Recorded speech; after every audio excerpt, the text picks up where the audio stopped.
Dear parents, partners, family members, friends, INSEAD faculty, alumni, staff, and participants, it is my great pleasure to welcome you to the commencement ceremony for the INSEAD Global Executive MBA class of 2022.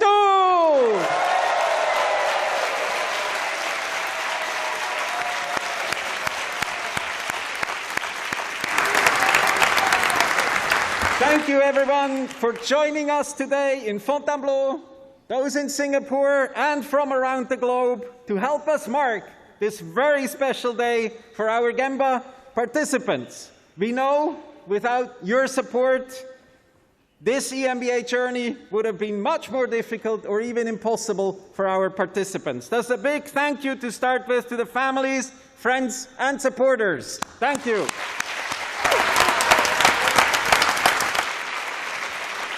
I also want to extend a very warm welcome to our Gemba 21 class members. Can I hear you? All right. Thank you for being with us today too. I'm Urs Peyer. I'm the Dean of the EMBA programs, and I'm joining here in Fontainebleau as the Master of Ceremonies. And we'll have speakers, both Ilyan Mihoff, our Dean, who is based in Singapore, en route. He will arrive. And we have Ben Benjamin, who's a Gemba 13 and Executive Director of Blair Holdings and co-founder and partner of Genesis Alternative Ventures as our graduation speaker. We'll adapt the sequence according to the arrival of the different parties.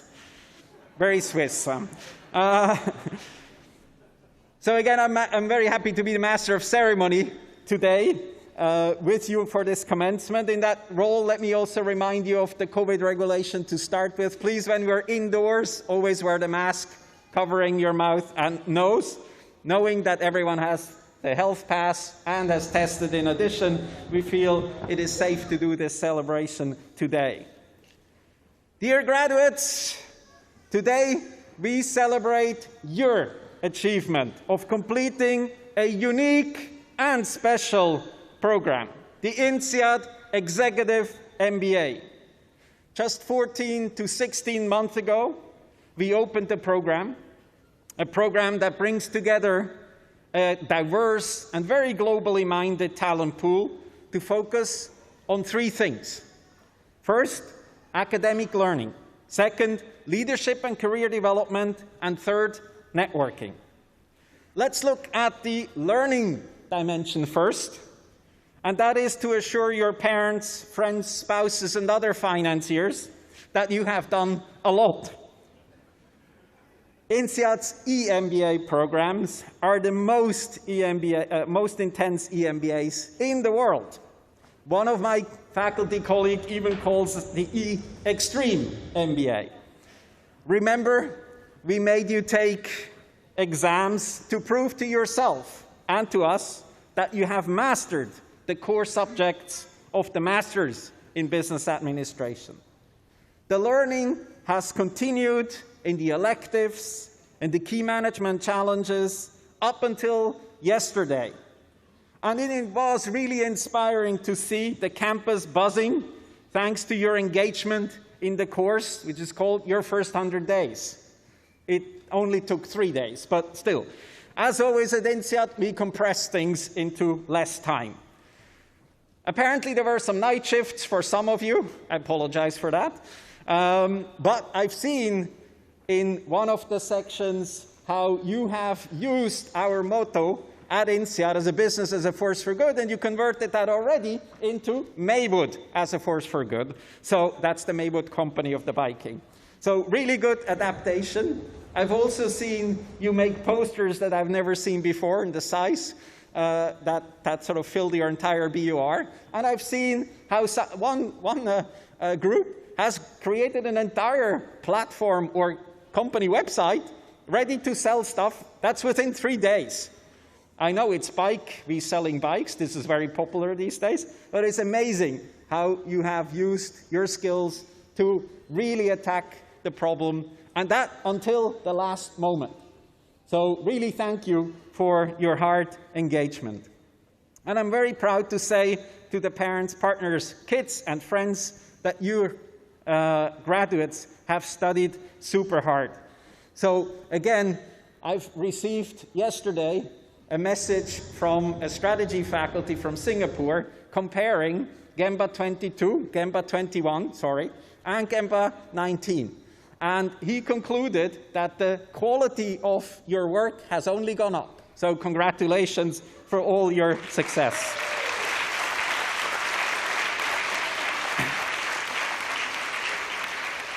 But the learning hasn't just come from the courses. You have brought so much to each other and the program. You've shared with each other your experiences through talks, organized virtual speaking events, supported each other by sharing information about your industry, inspired others by what you do both at work and outside work. These exchanges have led to a very strong network of friendships. And I believe networking, the networking part, you've done very well here at INSEAD. When you met 14 to 16 months ago, or 18 months ago, at the opening, you looked around. Some of you are on Zoom, some of you in person. And what did you see? You looked at a very diverse group, but of very strange people.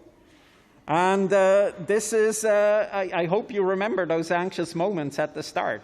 In Europe, we also had Macron interfering, but otherwise you looked around and you saw strangers. When you look around now, you see so many faces, so many people that you've been working with, you have had very strong interactions with, and you've really built a community of Gemba 22 together.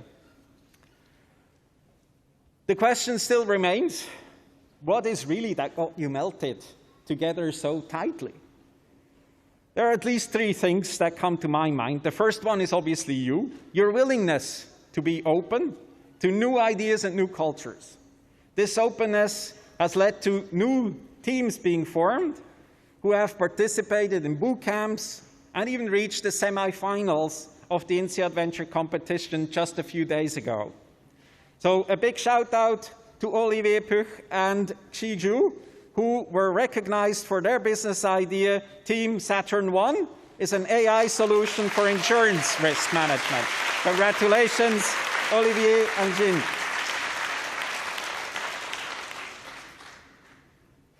But a good 25% of you have actually devoted your final project to entrepreneurial ideas.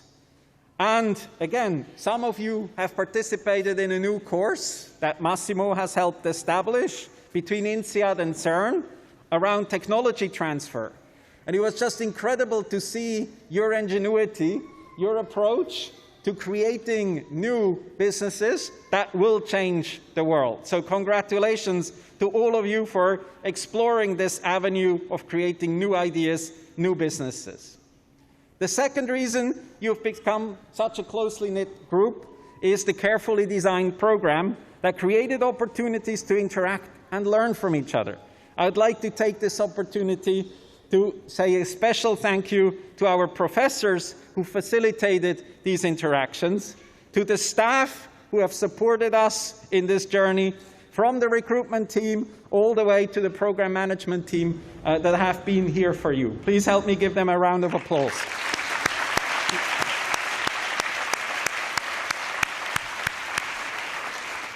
And third, but not least, it is the leadership and career development journey of the EMBA program. Together with the organizational behavior professors, the LDP coaches have posed challenges to you, your leadership development program groups, and the section at large. Challenges which have led to deep insights, even if not always pleasant.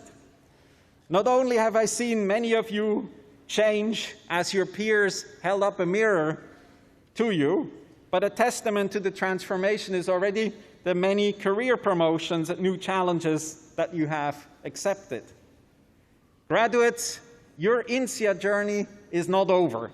Literally, as the Gemba 22 still have to submit some work in January, but I also mean that as Gemba alumni, we look forward to welcoming you back for the electives and the KMCs in the future. So we keep a continuation of learning as part of INSEAD's tradition and community, and do this for people from around the world. Let me end by thanking first each and every class member for engaging fully in your journey despite the COVID disruptions. Second, all of the academic reps of your cohort. You've been called for duty more than any rep has before. Thank you for rising to the occasion. Let's give them a round of applause, please.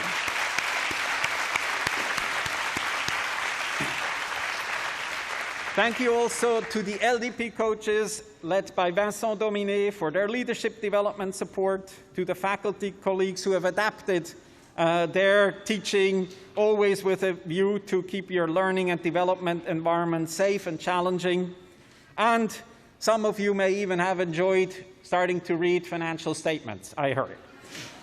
Last but not least, thank you to the INSEAD team behind the scenes, as well as on stage today, with Anne in Singapore, Samia here and in Abu Dhabi, but also earlier program managers, Gael, Daniela, today Sophie, Safai, Estefania, Laura and Tatiana from the operations side, and Stella, Kai, Craig from the career development team, who have really contributed to your journey. Thank you, everyone, and I wish each and every one of you success and fulfillment in your future professional, personal, and INSEAD journey. Good luck, Gemba 22. Thank you.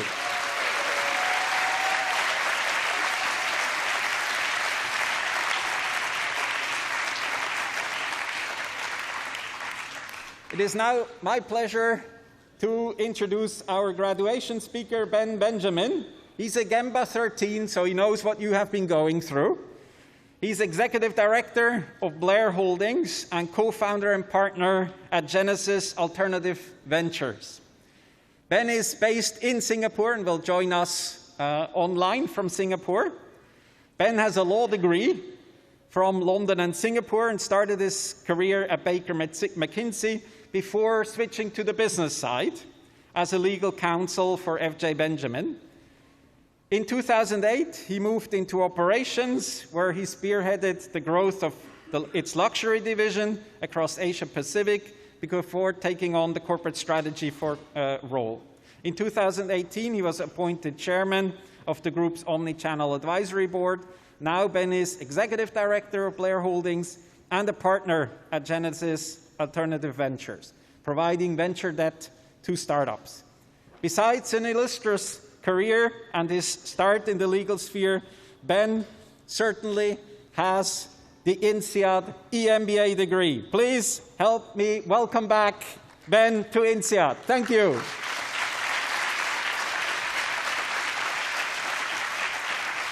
Thank you, Iris. Thank you so much. Can everybody hear me? Is that all right? Okay, I'll go ahead. Dean, Iris, INSEAD faculty, distinguished guests, Gemba class of 22, a very, very good afternoon and good morning to you from Singapore. I'm thrilled to be with you today to mark this important milestone in your professional lives. You've committed a lot of time and a lot of money to pursue this rigorous degree at the best business school in the world, all while you continue working during a once-in-a-generation dislocation. Not easy at all. And you should really be proud to be sitting here today, raring to get started on your next professional chapters. Now, first things first, who am I and why am I here, apart from the generous introduction from yours? A question Neil Bearden would have thrown me out of his class for asking, and certainly for answering. I'm a fifth-generation Singapore-born Iraqi Jew, 44-year-old son, husband, father of three, lawyer turned retailer turned entrepreneur, and venture capital fund co-founder that spends a lot of time on community-based work. Ladies and gentlemen, sounds well packaged, doesn't it? A suitable, rounded, midway career point. Curriculum vitae magic in the madness of this here world. But nothing can be further from the truth, I assure you. You see, the journey to here, for me, has been a patchwork of rejection, bad luck, poor timing, Pyrrhic victories, false starts, ends and endings. And yes, thank God, some success sprinkled with blessings. And this was just the period after I graduated Gemba. I mostly blame my LDP group for this. And this story is really what I'd like to share with you today. My own personal journey and uncertainty over the last decade, retold in the hope that some of my uncomfortable learnings will resonate with you in the coming months and years as you venture forth in your own careers post-Gemba. Many of you being at a similar jump-off point I was at in my career in 2013. So here we go. First, embrace the unexpected. You can control effort, but you can rarely control outcomes. Heraclitus said, "No man ever steps in the same river twice, for it's not the same river, and he's not the same man." Change is constant, flexibility key. Let me give you an example from my own journey. I graduated Gemba 2013. I was 37 years old, just shy of the 38-year-old average of your class, married with a 1-year-old, with another on the way. At the time, I was general manager of a very successful Asian luxury retail business listed on the Singapore Exchange. I wanted nothing more than to furiously climb the ranks of the organization and take a C-suite position that I felt I deserved. Gemba and INSEAD were a means to that end, and so I applied. Well, something unexpected happened towards the end of the program, which literally changed the course of my life. I met at INSEAD in Fonty, Timothy Bovard at the Realizing Entrepreneurship Potential elective. I remember midway through the course, I phoned my wife and we had a 30-minute chat. It was a tearful chat, and that was really the crystallizing moment. We finally agreed on a very different path. And within a year, I had left the business and plunged our young family into the uncertainty of mid-aged entrepreneurism, completely unanticipated. So Tim, wherever you are, you can add me to your list of those that fell for your Jedi mind trick. Ladies and gentlemen, careful, calibrated planning required, but life throws us curveballs. And it is my prayer that each of us here will be aware enough to register those plays and nimble enough to explore the consequential ones. Whether climbing the corporate ladder, hoping to make a lateral move, or looking to break free as an entrepreneur, keep the eye out to the horizon and don't be afraid to engage with the unexpected. Or, as is encapsulated in one of the founding values of the school, be willing to experiment and innovate and ready to take risks and manage the results of our actions. Especially now, the post-COVID world is throwing up opportunities, many unforeseen prior to the pandemic. Graduating today, your cohort is in the perfect moment to capitalize on these opportunities in an altered world. Second, I would say find deep wells of patience because it will preserve your sanity as you progress your career. After leaving the business between 2015 and 2017, I was stuck in a kind of purgatory. I was intent on building an entrepreneurial path. I knew exactly what I didn't want to do, but I had no idea what I wanted to do. And so the chaos began, chasing down leads, meeting people, hundreds of conversations. I tried my hand at various models, various businesses. Time was running out, and I needed to set my course. I tried again and again, hoping something would stick. Nothing did. I couldn't see myself in any of these new ventures, and I just refused to commit. Finally, after about 3 years in the wilderness, I managed to identify an opportunity I felt strongly about, and then set about to build on the idea. One thing led to another, and this today is the venture debt fund that I co-founded and manage out of Singapore. And so, dear friends, I know this is exactly what you don't want to hear today: patience. In fact, I came across the most frustrating yet insightful quote that I thought I must share with you. Nature does not hurry, yet everything is accomplished. From Lao Tzu. It's easy to preach patience and calm when the outcome is known. Not so when you're in the very center of the storm. But on hindsight, I would like to think that I would have approached things a little differently. Understandably, I was preoccupied with the destination, not the journey. I did not realize that it is a mistake to try to look too far ahead, that the chain of destiny can only be grasped one link at a time. Churchill's words. If I had to go through it again, especially with all the lessons learned during COVID, I would try to get more comfortable with the messy, mysterious process. I would slow time down and more fully appreciate the blessings around me. Family, friends, and hey, even the scary journey itself. The third learning I thought would be useful to share with you is to develop 2 careers. Now, this seems a little shocking at first. At least it was to me when I came across an article in 2017 titled, "Why You Should Have at Least 2 Careers," published in the Business Review of some other business school that we shall not name today.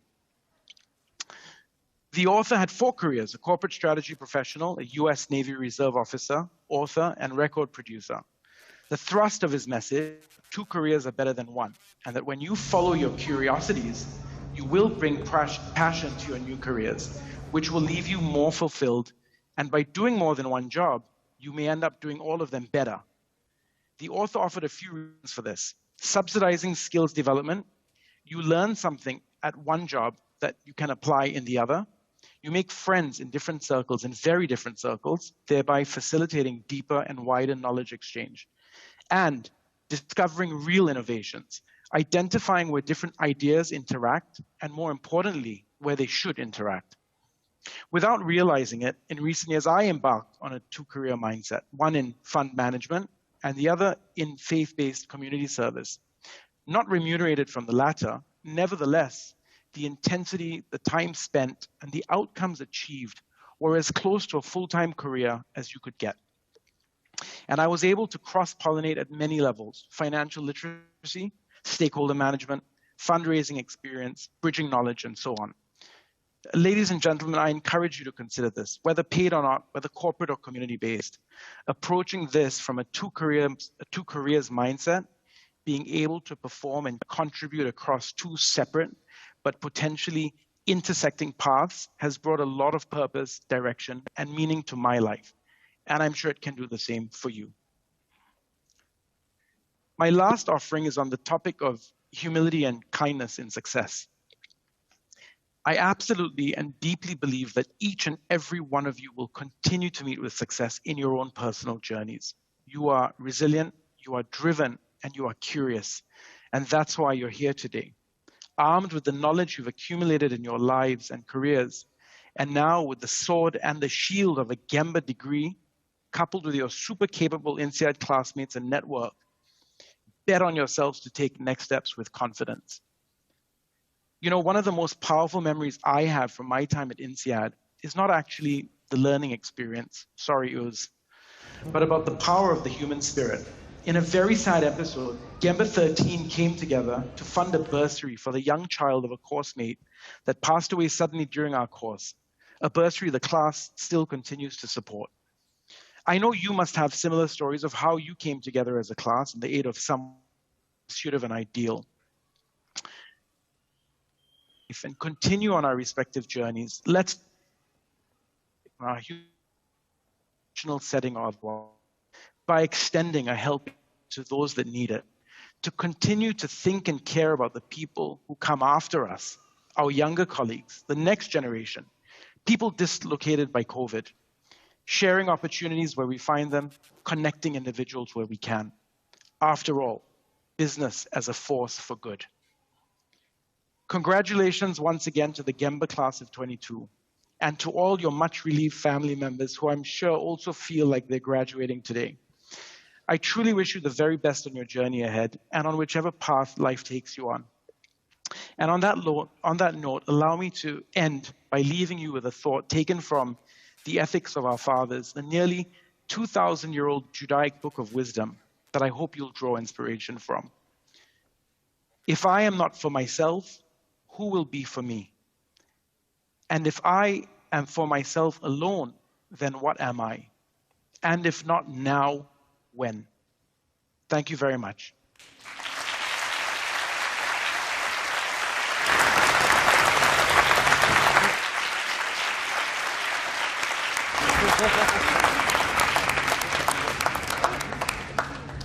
Thank you very much, Ben, for your inspiring words. He presented in a very deep way, so I really hope that you as graduates can take some of the advice of someone who has progressed, what is it now, 8 years out, and use this as your inspiration for the future. Thank you very much, Ben, for being with us today. Thank you again.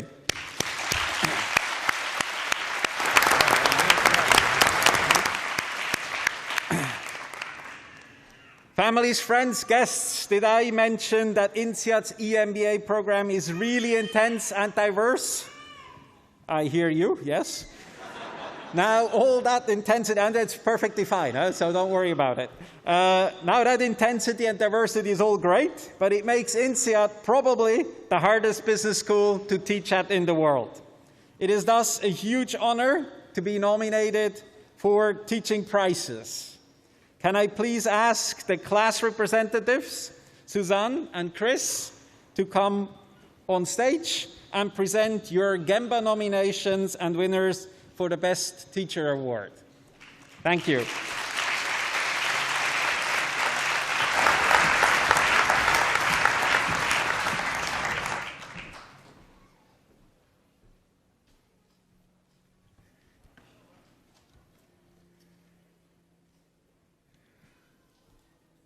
Dean Ors, members of the faculty, family, friends, Gembas, Susan and I are honored to be standing in front of you today on this magical day of graduation. As you all know, the past 14 to 17 months have been challenging for many of us, given the circumstances worldwide. Indeed, as a result of the global pandemic, many of us have not had the chance to attend our classes in person. In fact, a large group of students have been doing their intense school modules on Zoom rather than on campus in Fontainebleau, in Singapore, or in Abu Dhabi, which, as you can imagine, has been not only quite challenging, but also disappointing for many of us. The opportunity to meet our global classmates for many of us only came in the past week. And in addition, many of our friends were left behind on this important milestone that is graduation from the INSEAD Global Executive MBA.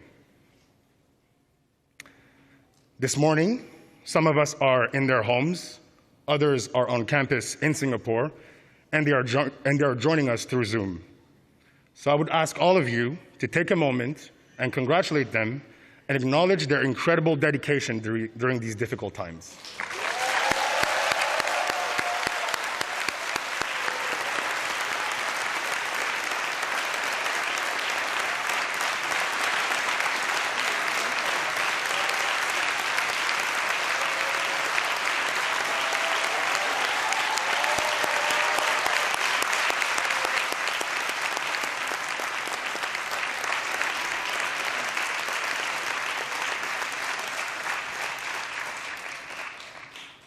Today, as Susan and I stand before you as class reps, we cannot help but have a thought for our fellow class reps who are today unable to join us, namely Deb Nag, class rep for the Europe campus, who is currently in South Africa.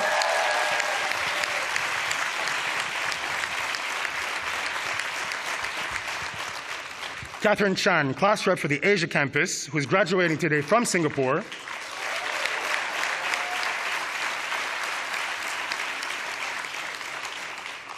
And Rosa Seo, who recently moved to California with her family.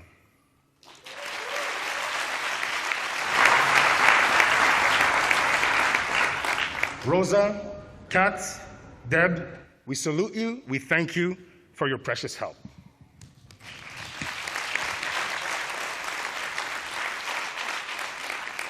Now, ladies and gentlemen, let's move on to the faculty awards. 14 months ago, we went on a journey of transformation that took us beyond our imagination. The INSEAD professors did not only teach us on subjects that are relevant for executives or for entrepreneurs. They challenged us on our leadership aspirations, on our values. They taught us to make educated decisions and open our mindset. As the business school of the world, our professors have truly opened our eyes to the power of diversity of cultures, mindsets, and opinions. And this clearly differentiates INSEAD from other business schools in the world. On behalf of the Gemba cohort, it is time to give thanks and to appreciate our dear professors. It is an honor and a privilege to hand over the Faculty Teaching Award to our dear professors. And the nominees for Best Core Professors are Antoine Fatas for Macroeconomics,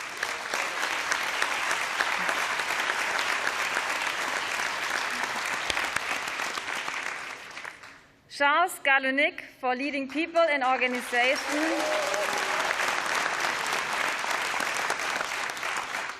and Guillaume Reus for Process and Operations Management.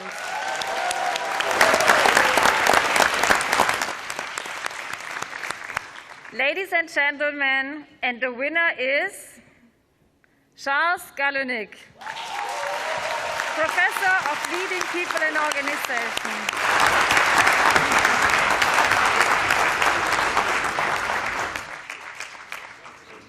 It's an honor. Charles. Thank you.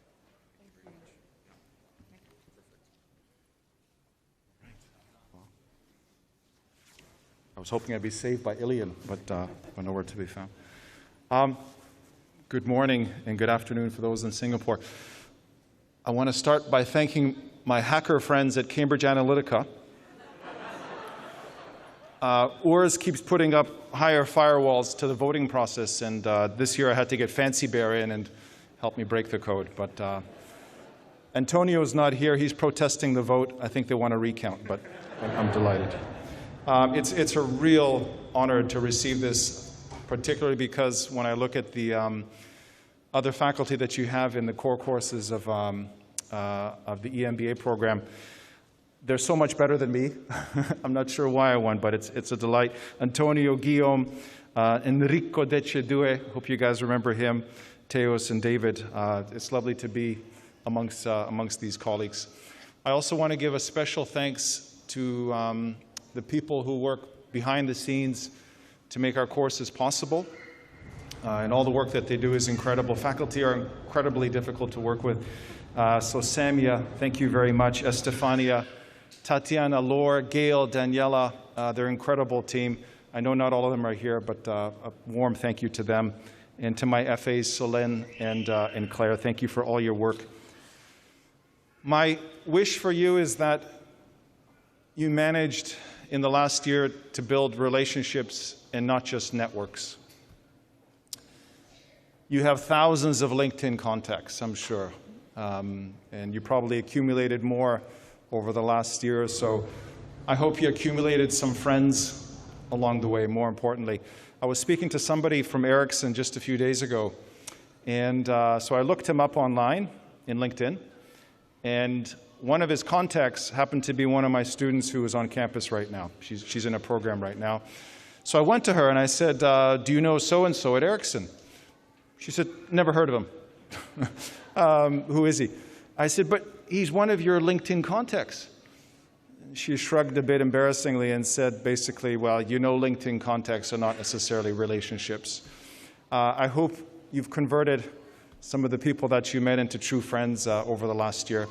Just one reminder, one thing that I've tried to teach you is that the worst time to build relationships in life is when you need them. I think when we go out and we see people as tools for our own ends, it doesn't work so well.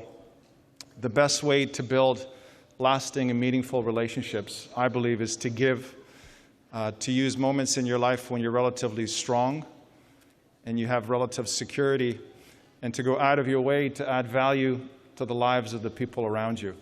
I think that comes back to us in wonderful, wonderful ways.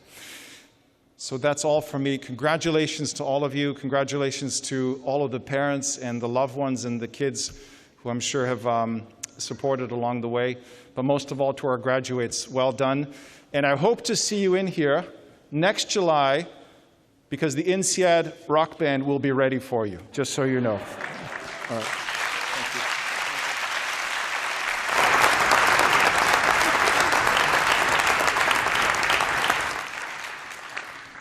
Let us now move to the non-core courses faculty awards.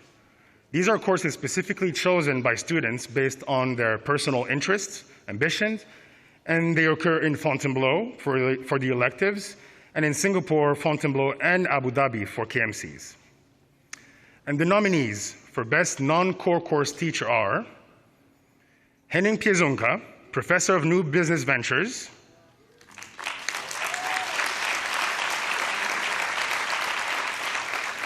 Roderick Swab, Professor of Negotiations, Kaisa Snellman, Professor of Power and Politics, Erin Mayer and Paul Sanders for Conducting Business Across Borders and Cultures.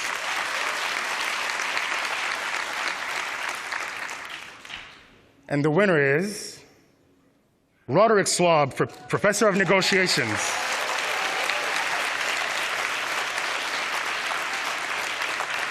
Professor Roderick is right now in Singapore, so let's join us live in Singapore for a few words.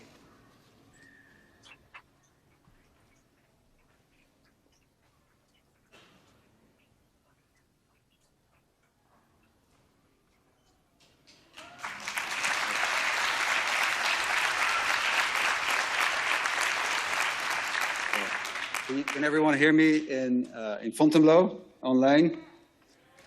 Yes? Okay. So first of all, thank you so much for this award.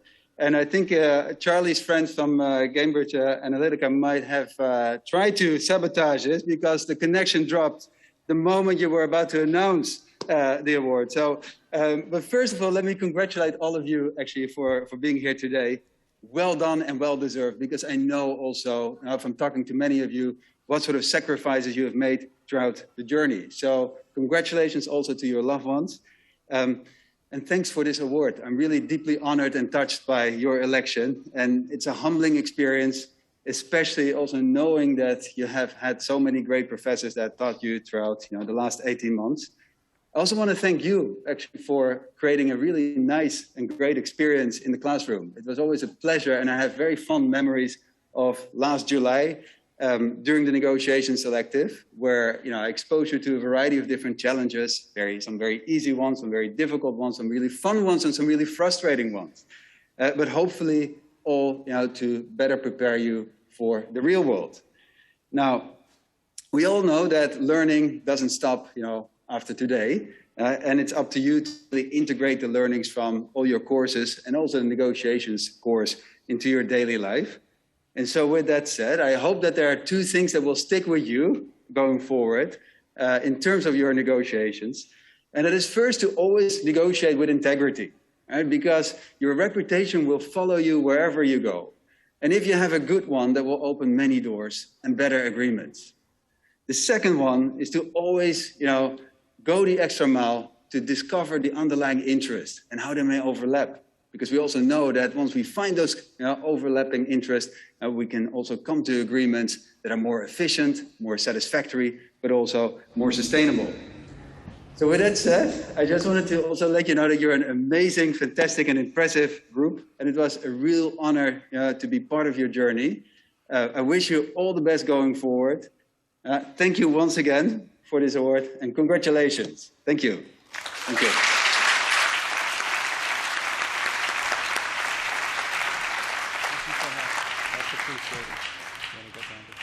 Thank you. Thank you very much, and again, congratulations to all my faculty colleagues for their nomination and awards. It's now my pleasure to introduce Ilyan Mihoff, Dean of INSEAD. Ilyan has joined INSEAD in 1996 as a professor in economics. Ilyan started his distinguished academic career at Princeton University, where he received not one but two fellowships for his PhD. The second one was specifically to collaborate with Ben Bernanke, former US Federal Reserve Chairman. Together, they've published 4 papers, one of which was on the Great Depression, which came in very handy about 10 years ago. At INSEAD, before becoming the dean, Ilyan has been teaching the macroeconomics core course in MBA and EMBA, winning some of the best teaching awards several times. One of his classes even has created a song for him and published it on YouTube. Don't look it up right now. It's called the Mihoffian Rhapsody. As a dean, he has been leading the school to its new mission of business as a force for good and successfully launched our new Hoffman Institute for Business and Society. He's a board member of the Economic Development Board of Singapore, and Ilyan has been awarded the He for She Award by UN Women for his initiative around gender diversity. A less well-known fact is that Ilyan had been nominated to be Deputy Prime Minister of Bulgaria, which he, fortunately for us, turned down. Please help me welcome Professor Ilyan Mihoff, Dean of INSEAD. Thank you.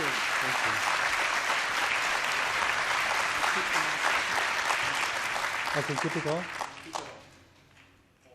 On. Okay, I keep my mask on. You should have told me this before because I just arrived from Singapore, landed this morning. I'm sorry that my luggage was delayed, an hour and 30 minutes, so that's why I arrived so late. I went back to shave, and now I realized that it was not necessary to do that. But anyway, so first, I'm so happy to be here, to be in person, to celebrate with you this wonderful moment. And I want to welcome the family, friends, staff, faculty. Welcome to this commencement ceremony for the class of 2022. I want, of course, especially to welcome our graduates here who will be graduating from INSEAD. And as I stand in this beautiful Chateau Fontainebleau, of course, I want to acknowledge also all those of you who are in Singapore or watching from other parts of the world because you couldn't join us today. So today is the beginning and not the end of your relationship with INSEAD. You are the INSEAD of the future. I want very briefly to talk a little bit about INSEAD because this will be the school that you will call from now on your own. INSEAD was started in 1959, actually here in the Chateau, just literally 100 meters away from this room. From the very beginning, when Georges Doriot wanted to establish a business school in Europe, his idea was not just to bring management education to Europe. He was a professor at Harvard Business School, but he wanted to create a different school. He wanted to create a school where people learn how to manage businesses.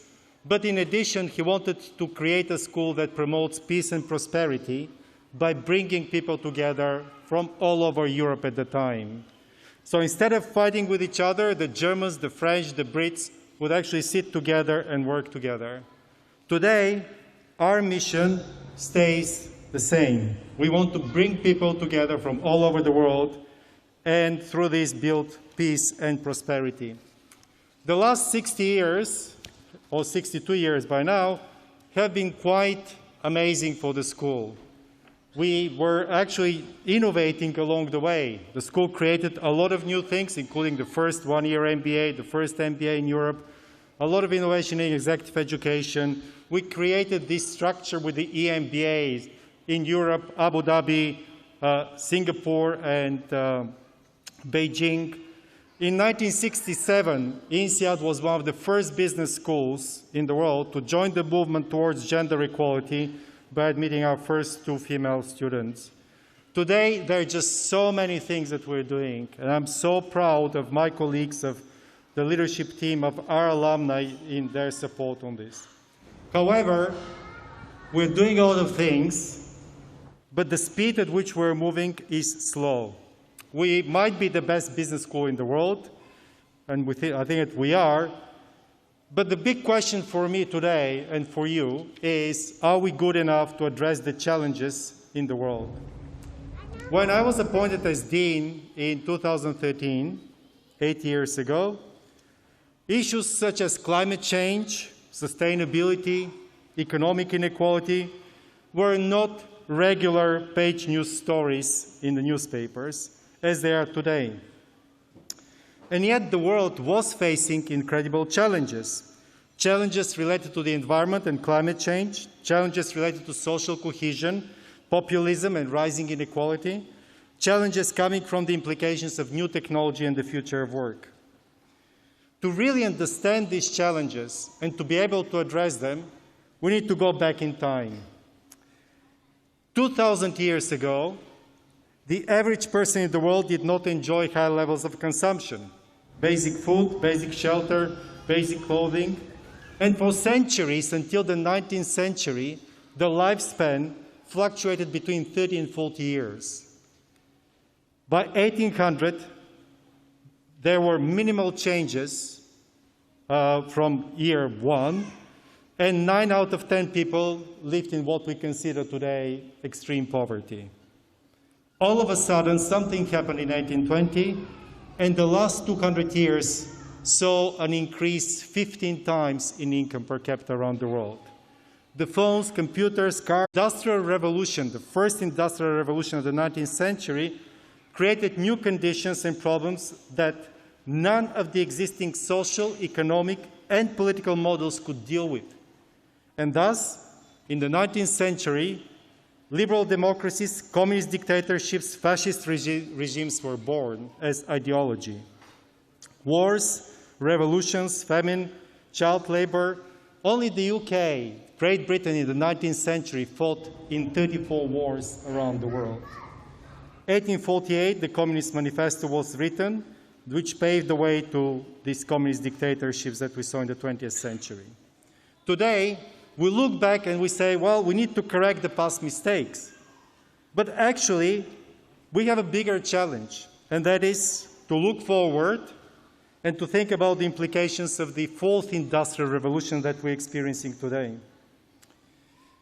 Yuval Harari writes in one of his books that the challenge posed to humankind in the 21st century by infotech and biotech is arguably much bigger than the challenges posed in the previous era by steam engines, electricity, and railroads. We cannot afford failed models, because in the past, failed models created these big tectonic shifts in the societies and the damage to the environment. So today we're experiencing this industrial revolution. We're very happy with all these apps we have on our phones, with AI, with all this innovation. But how will it look 10, 20, 30 years from now? You'll be shaping actually the future of the world in your companies, with your businesses. In his book, Life 3.0, Professor Max Tegmark, who is a professor at MIT, discusses several possible scenarios for the future of the world with the advancement of artificial intelligence. Importantly, he concludes that what the world and our life will look like depends on us. The future of the world depends on us and on you. So, for us at INSEAD, business is a force for good. Business as a force for good has two different interpretations. The first one is the rapid increase in standards of living that we witnessed in the last 200 years. I very often give examples with China. In China in 1980, there were 850 million people who lived below the extreme poverty line. So 85% of the Chinese population was in extreme poverty. Today, according to the government, poverty has been eradicated in China. This is an amazing achievement. It's a miraculous progress. But this progress happened not because of subsidies and foreign developmental aid from international institutions, not because of philanthropic giving, but because of one and only one thing: economic growth. And the only engine of economic growth is business creation. Without business creation, this miracle would not have happened. Unfortunately, this narrow interpretation of business as a force for good is not sufficient. We cannot sit back and say, we create all these jobs, we create all these incomes, because the world is going through big transition. So there is a broader interpretation that we introduced in the last 5-6 years. Business as a force for good means that today we need to think, what are the effects that we have on the environment and on society, in addition to how we create value for our companies. To me, probably the most important insight that I received by reading a book is again from Harari's book, Sapiens, about imagined reality. So he has a chapter called Imagined Reality. And this imagined reality basically says that everything, almost everything, that we do, that we see today, the way we act, is driven not by physical laws or biological laws, but by the social norms that we have created. We have imagined the world, and we have created the world as we see it today. But some of these norms are outdated, and they have to be changed. In the same way in which today we look back and we say, how come until 1967 INSEAD did not admit any women at INSEAD? We look back, and it's terrible even to think about this idea, but these were the norms in the 1950s and the 1960s.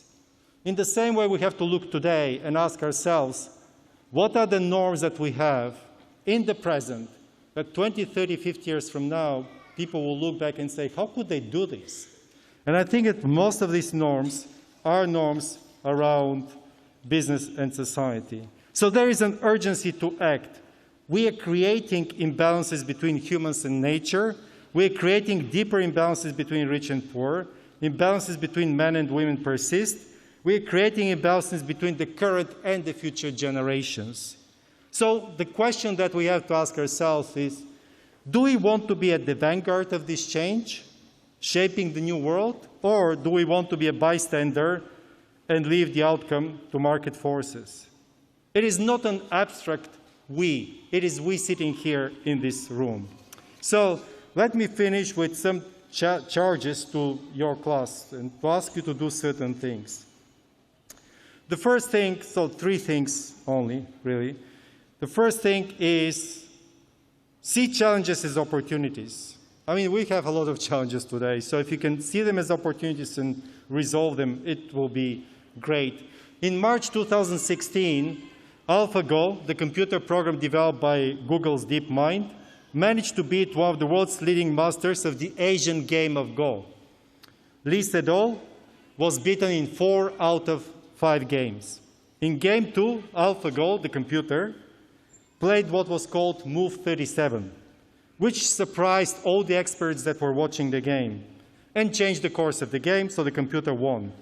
As experts say, it was a 1 in 10,000 probability move. In game 4, after losing the first 3 games, Lee Sedol was behind in the game until he played his historic move 78. Commentators were shocked by this move, yet another 1 in 10,000 probability move. And Lee Sedol won because of this move. Later in an interview, he said that he was inspired to do this by the computer, by Alphago's Move 37. So we assume that artificial intelligence will challenge us in a way that we will not be able to respond. Human mind has unbelievable capacity to learn and to innovate. So be inspired by these challenges and find your Move 78. Second, I want to make sure that you embrace business as a force for good. As one of our alums, Tidjane Thiam, former CEO of Credit Suisse and Prudential, addressed students recently, he said, I know that you will do well. Please make sure you also do good. We're a different business school. We're mission-driven with strong values. And we want to make sure that somehow you will make INSEAD your own. And you will help us in delivering on this mission of business as a force for good. So today is the beginning, not the end of your journey with INSEAD.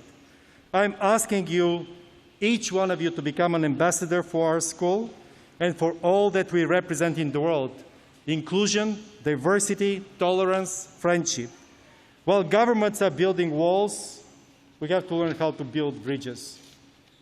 Let us continue to champion diversity, for it is the key to strengthening individuals, businesses, institutions, and society. Let us promote, like our founder, peace and prosperity for every individual, community, and country in the world. We are proud that you earned your EMBA at INSEAD. I have no doubt that this class of 2022 will change our world for the better and contribute to the prominence of our alumni in our school, which from now on you can call your own. The world is facing incredible challenges.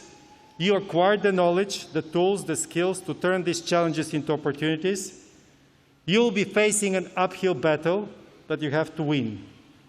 Because you're INSEAD, you're not only alumni now, you are our partners in this magical journey called INSEAD. Congratulations, thank you, and good luck. Amazing class of 2022. Thank you.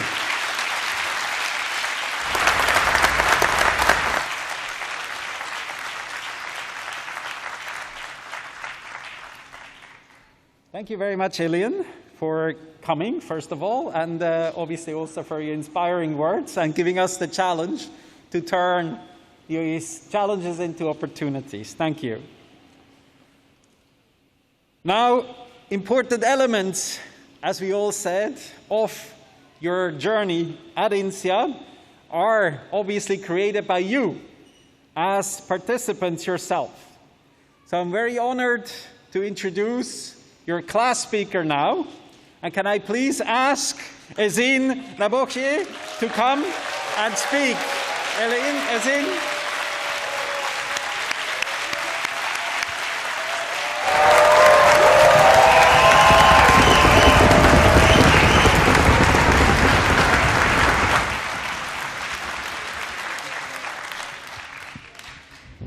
Hello, hello.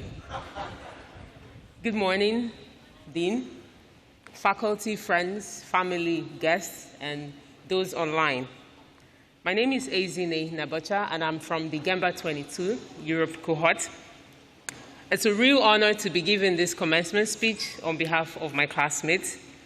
Although I don't think there's anything I can say here that can fully describe the incredible journey that we have had this past month with my fellow shrimps. If you're wondering why we're called shrimps, we have Mustang to thank for this. His girlfriend thought Gemba sounded like gambas, which is shrimps, and the name stuck like glue. We have a logo, and we even have a T-shirt.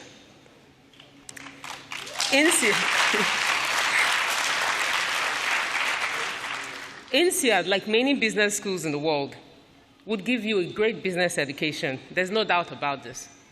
But this is not what makes INSEAD special.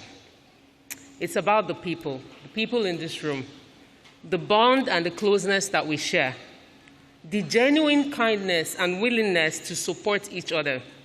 There's never been a question asked in our group, in our social group, that doesn't get answered in seconds. I'm always amazed. I'm looking for a business partner here. I'm looking for a connection. I have an issue with the module. Somebody will respond to you in a matter of seconds. This is the power of INSEAD. 161, 54 nationalities, more than 50% working international. Well done. I'm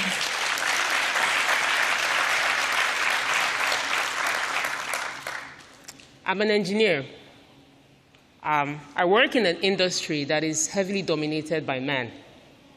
Growing up with my sister and 5 brothers, I was accustomed to this dynamic. I had learned very quickly how to make my voice heard above their deep, loud baritone voices. In 2005, when I became a petroleum engineer and I started my career in the industry, I was fully prepared and comfortable in a room full of men. But as I grew in my career and an expert in my field, I observed a new kind of dynamic. I found myself at meetings where I was immediately assessed and judged. Female, African, young, I hope to think I still look young, dressed in heels while my male counterparts were in steel-toe boots. You could see the looks on their faces as they gazed beyond, looking around for my boss. And I found myself wanting to look older and less conspicuous. I wished for a little silver of gray hair to add some character to my looks. All the ladies here will agree with me that this is the last thing a woman wants, to be seen to be one day older than your real age. is the exact opposite of our mantra, and many companies have made billions from this. But here I was wishing for this, so I could take my seat on the table and not be judged, so my appearance could match the wealth of knowledge I thought I had. But today, I'm really thankful for those experiences because it gave me grit, determination, and resilience. I never expected anything to be handed to me on a platter. I developed an innate drive and passion to always aspire for excellence in my work. But I also mastered the subtle art of working in 6-inch heels. And for the ladies who have tried it, you will agree with me that this is also a difficult task. And now when someone comments on my youth, I'm filled with joy. And I'm thankful to my mother for her wonderful genes. To everyone in this room, doesn't matter who you are, male, female, ladies, boys, girls, I say embrace yourself. Look in the mirror every morning and applaud yourself for how special you are and what you have achieved. We all came to INSEAD looking for something, starting an executive MBA amidst so much uncertainty. We were smack in the middle of the pandemic. Many countries were in lockdown. We were living a life of fear day after day. Watching the world waste away, nothing made any sense. There were multiple rumors of wave after wave of COVID. On the day of our inauguration, many countries went into another lockdown, and we were forced behind our screens just one day after our journey began. During our core modules, a lot of us had to suffer quarantine of 14+ days just to attend physical classes. We had trips canceled due to constantly changing travel restrictions. And yet again, as soon as we started planning our graduation ceremony, a new variant emerged. Our hopes of finally exploring our Singapore campus crushed in an instant. This ceremony almost became a fantasy, a figment of our imagination. But we all decided that come what may, we will persevere. And here we are, at the end of our journey, ready to walk the walk of fame. I want to congratulate you all, my fellow streams. A lot of schools resorted to online learning during the pandemic, and this was the easy route. I want to thank our Dean Urs, the faculty, the professors, the operations team, for their commitment in providing us a great education despite the pandemic. Of course, Oz wasn't always happy with our constant negotiation and parties, but I want to thank you for your patience. Permit me to reminisce on the past 14 months of our journey, and what a great and amazing journey it's been. Core modules, iron suits, combed hair, shiny shoes, fierce determination and focus in our eyes. And then I met you, DJ, and probability. The meaning of INSEAD's Z-score grading system finally sank. It was a marathon, not a sprint. Electives, electives, electives. Did you say 3 weeks of learning without examinations? Surely this must be a new heaven in INSEAD. As we met our Asia and Middle East cohorts for the first time, newfound amazement at our diversity and rich conversations. Even though we had never met, we were invisibly bonded. The beautiful houses and chateaux we rented, the barbecues and laughter at the party house, Labrasex house, Villa Fog.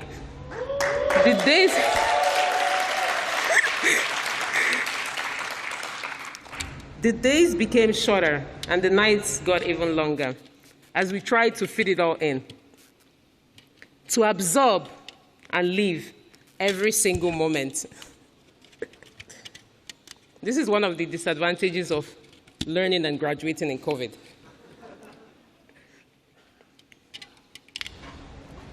As we tried to fit it all in, to absorb and live every single moment, tired, exhausted, we returned home, counting the days to Abu Dhabi. Abu Dhabi. Our cohorts from the East, determined to show us true Arabian hospitality, the food, the culture, the city, everything was shiny and classy as we recreated our bonds as one Gemba. But all good things must eventually come to an end. Our final module. Here we are at the end of this journey together. Can we not hold on for a little longer? The daily rendezvous at Mercure, chit-chatting about everything and nothing. The French cheese, the foie gras, the red wine. The sweet pastries at INSEAD that defy gravity and remain lodged in my rear. Surely, I must return to my normal life. But when will the next module be? I ask myself. This has been a journey that started with doubts and uncertainty, but one that is ending in joy at what we have accomplished. We have invested 14 months, and a lot of money, I may add, into this incredible journey. Today I stand before you, hopefully a changed person, not because I'm exceptional or different, but because my life has been touched by the amazing ladies and gentlemen in this room. For all our families, friends, partners, colleagues, this is also your graduation. Thank you for your support throughout this journey. We couldn't have done it without you. I congratulate my husband.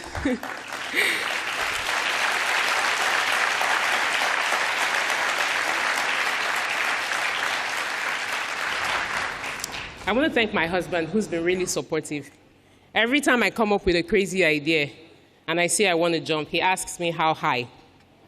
My daughters, who couldn't be here today due to travel restrictions, but I'm super proud of you, and my son Kobe in the crowd. But as we all return to our normal lives, I want you all to leave this venue as the great leader I know you are. Leaders who will create impact and bring change in the world. I want you to live with courage. Courage, from the words of Winston Churchill: never give up. Never give in. Never. Never. Never. In nothing, great or small, large or petty, never give in, except to convictions of honor and good sense. Dear class of Gemba 22, enjoy the big moments. Celebrate the small ones. Live your life to the fullest. Remember your loved ones and focus on the important things.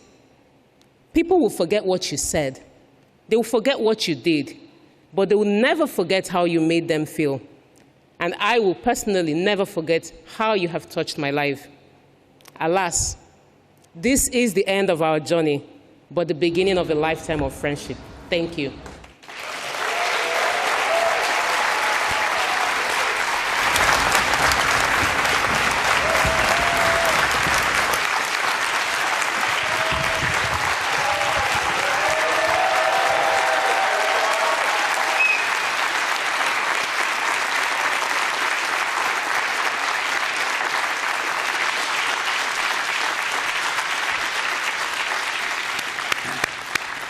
Thank you very much, Ezin. Thank you. We're now coming to the academic honors. First, let me congratulate those Gembas who have reached an overall GPA to put them in the top 10% of your class. Those on the Dean's List, will you please show them?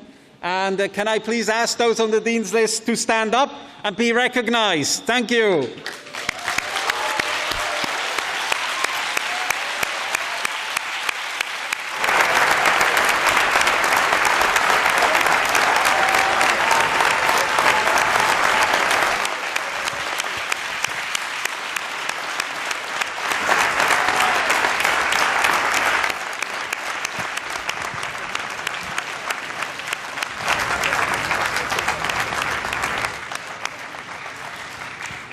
Thank you very much and congratulations. I know as faculty we obviously appreciate everyone's input, but especially those in the top 10%.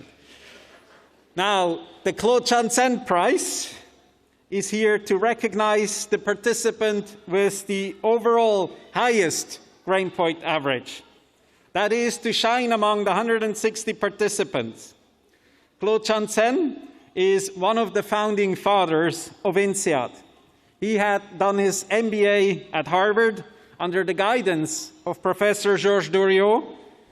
After Claude's graduation from Harvard, he returned to France and he was leading the efforts to establish INSEAD here in Fontainebleau. Claude has been on the board of INSEAD and was its honorary chairman until his passing earlier this year. Claude was a very strong supporter of establishing campuses in Singapore and in Abu Dhabi and personified the INSEAD values and spirit. It is with great pride that we can announce this year's winners, because there was a tie, of the Claude Transcend Prize. And this year's honors go to Deb Nak and Remy Paco. Now Remy is here. Remy, can you please come on stage?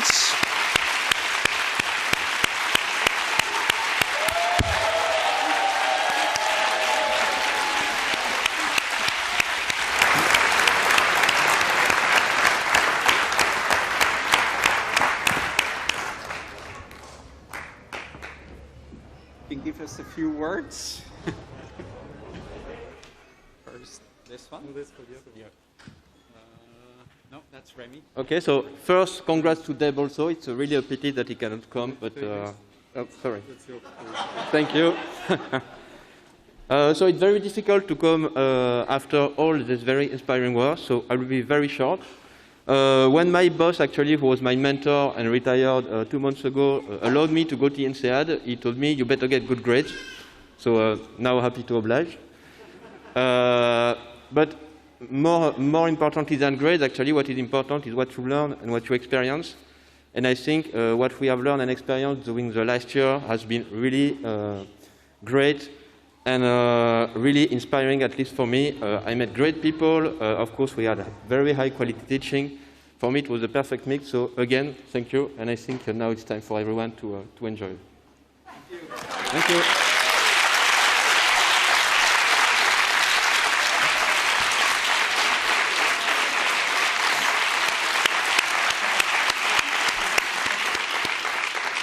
And Deb is online, but he preferred to, and he just sent me a text message, almost live. So I'm going to be reading it almost live, okay? So this is from Deb. I don't try to imitate his way of speaking, so just bear with me. I'm absolutely overjoyed to accept this on behalf of all the teams I've been part of. This has been a journey like no other, and I wouldn't have made it without the people who I would like to thank. Firstly, I thank my family and my co-workers for making the sacrifices they did for me. Thanks to the INSEAD team, led by, okay, that would be me, Dean Urs, for building and facilitating this journey for us. Thanks to the incredible professors for giving us the unmatched learning experience. Last but not least, thanks to my cohort mates for inspiring me every single day. It will be my privilege to be known as a Gemba 22 for the rest of my life. I would have loved to celebrate this moment with you all in person, but I'm sorry that I could not make it to the campus. We will celebrate together the next time we meet. I congratulate you all for your graduation and wish you the best for your glorious careers. Cheers, Deb.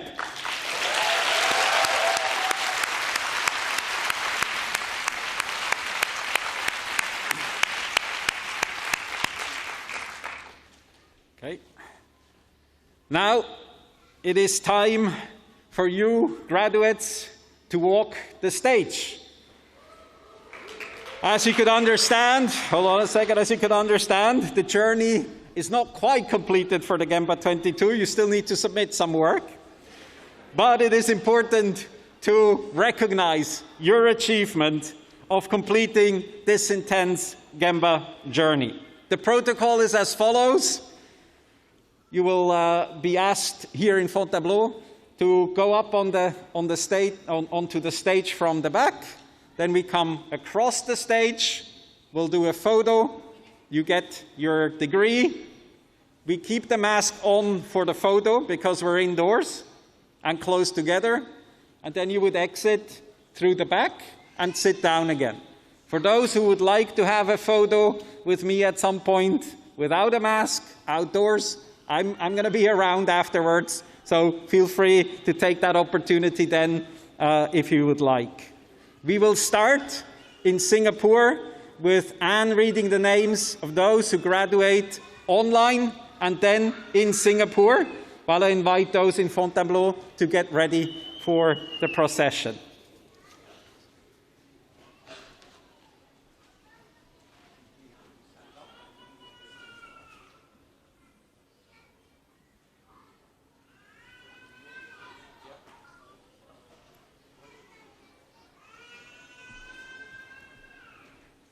So in Singapore, people will receive the degree from Professor Roderick Schwab.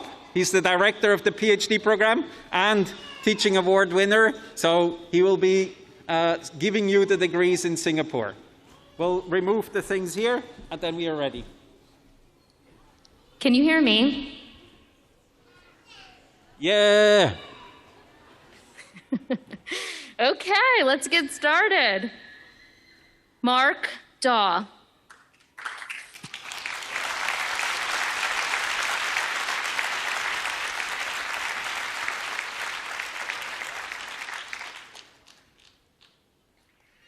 Abdegani Mohammed Diriye.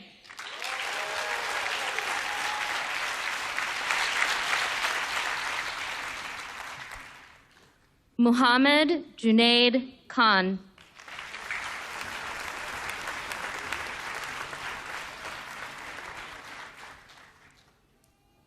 Christopher Liao.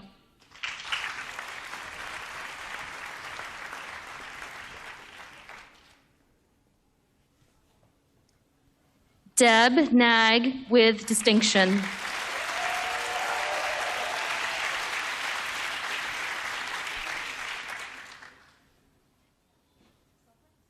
Emmanuel Gio Nala.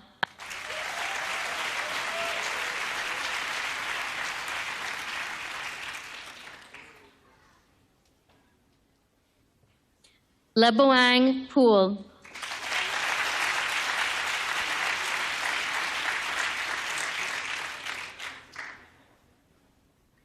Vivian Pullen.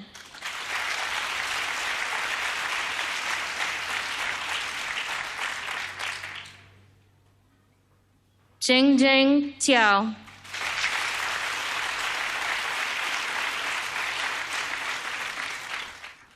And Ruby Yang.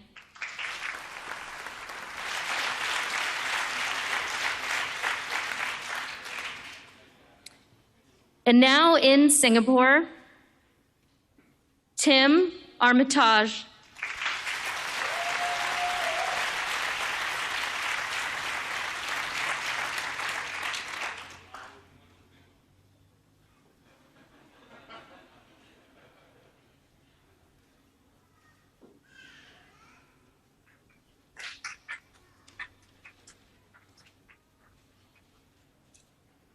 Catherine Chan.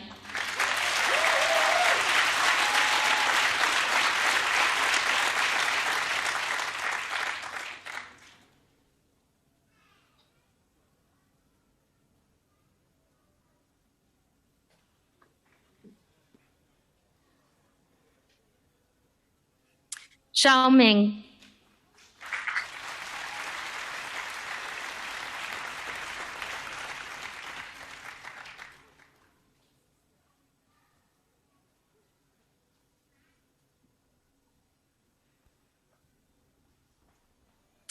Hyun Cho.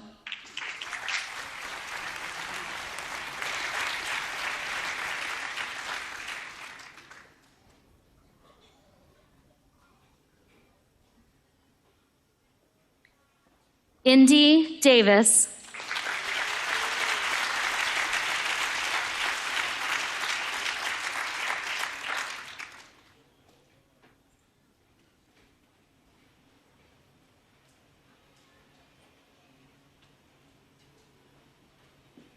Hawk Gao.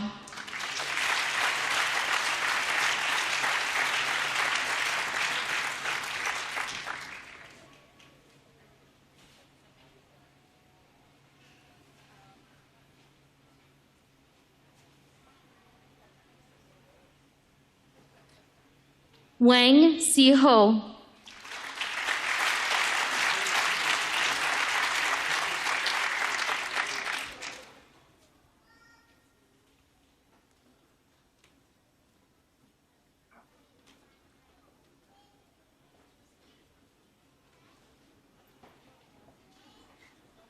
Aeon Ho.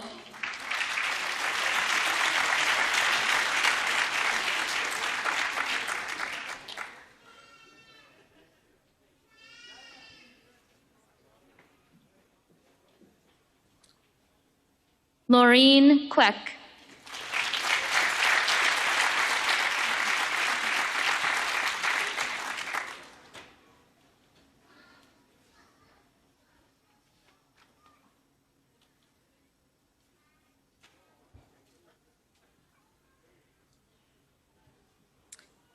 James Liu.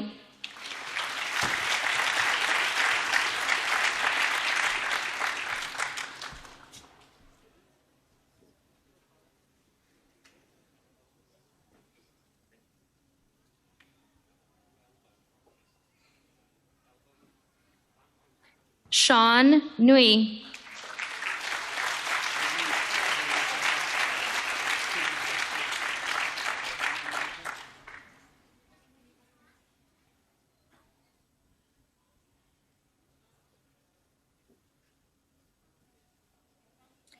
Dr. Hua Gi Chi.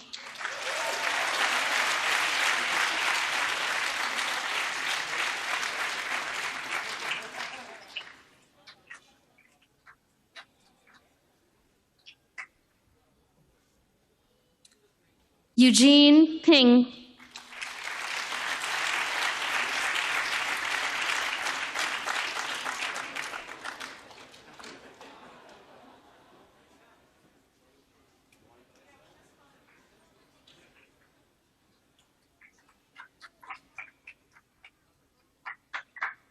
Via Tricia Tamarica.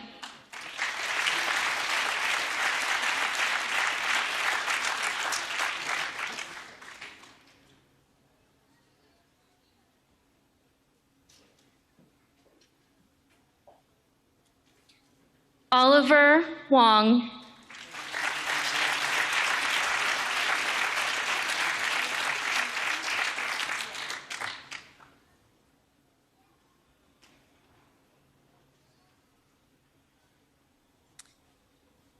And last, but not least, Wen Yi with distinction.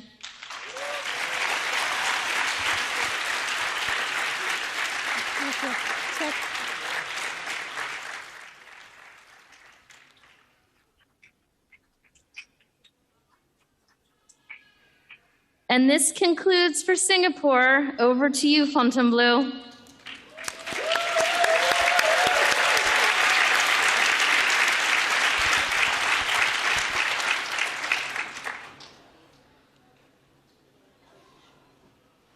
George Kwei Sik Akwa.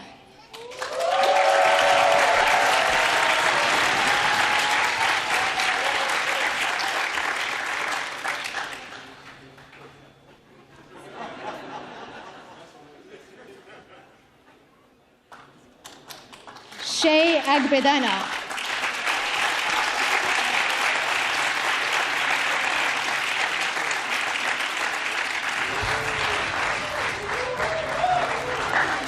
Saeed Al-Jabri.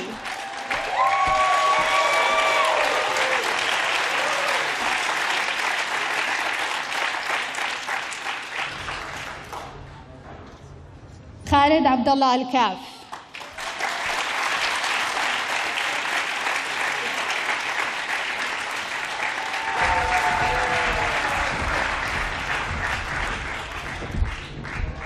Muhammad Al-Lamki.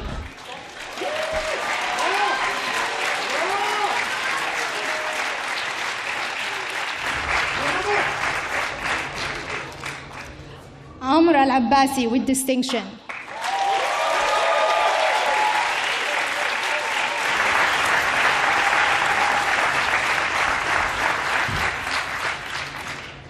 Aida Al-Breaki.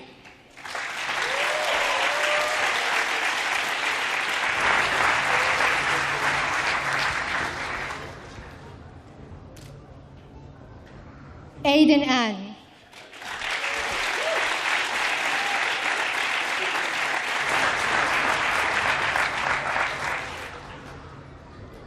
Maria Antonova.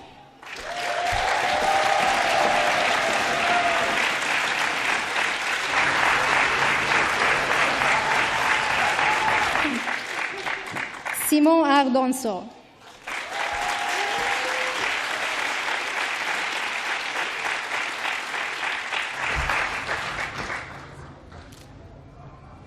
Thiago Barlardi Ferreira.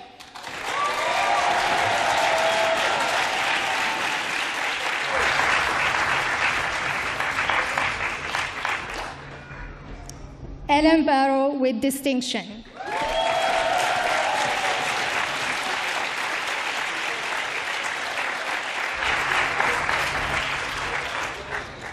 Michael Bilai.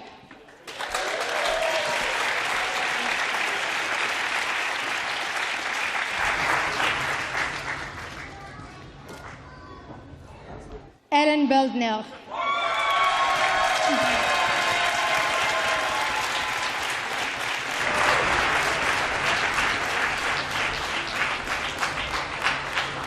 Florent Belhassan.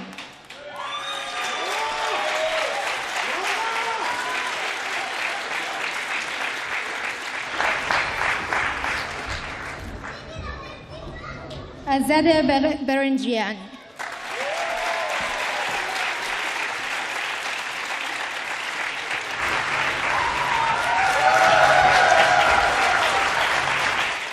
Stéphane Bouquebel.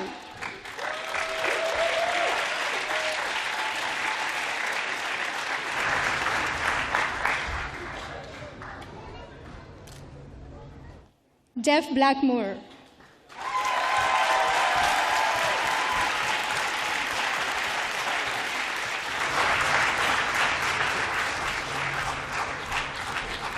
Aurélien Blas.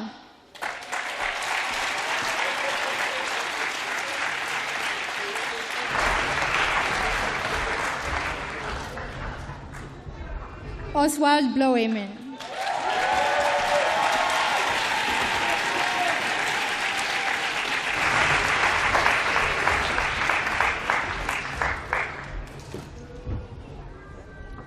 Leon Bouwmeester.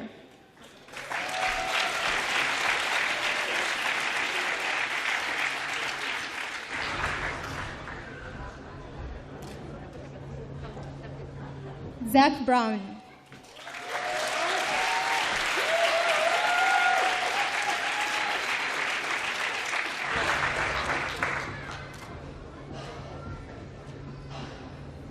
Paul Sabis.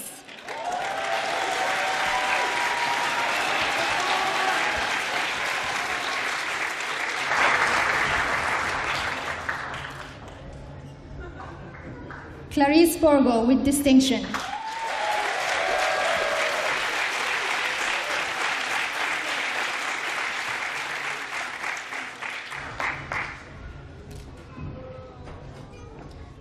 Ahmed Qasim.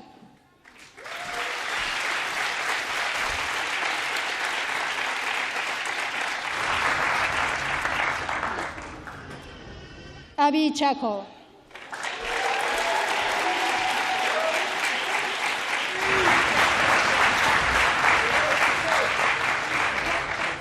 Namrata Chandwani.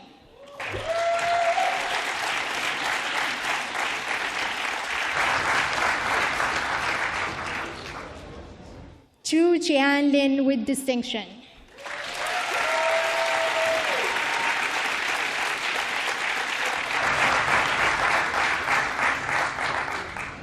Grace Chia.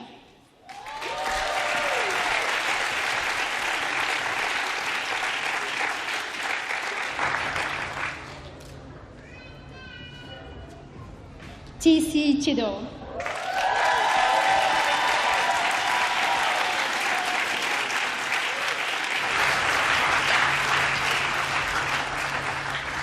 Nataya Choknonkaba.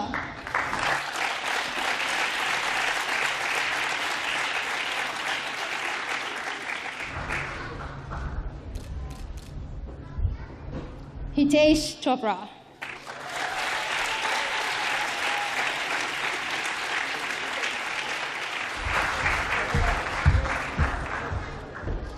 Malik Kusoko.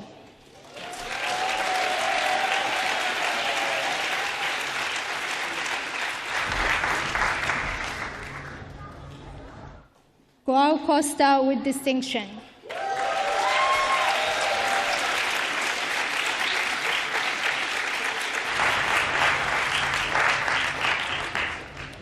Victor Cuadros.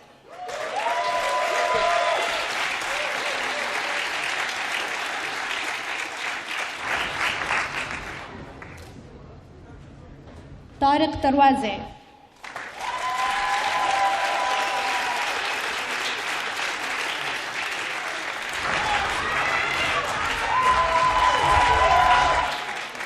Janastra Dinkago Difoki.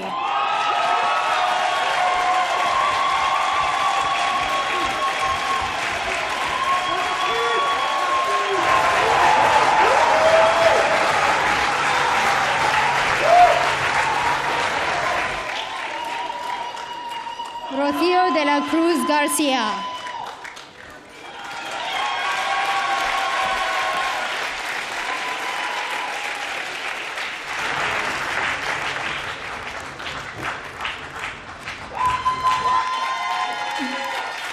Giuseppe De Brisco.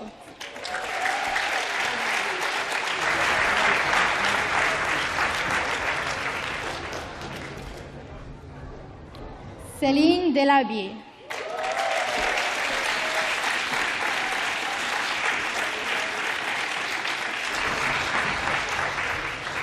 Mohamed Diaby.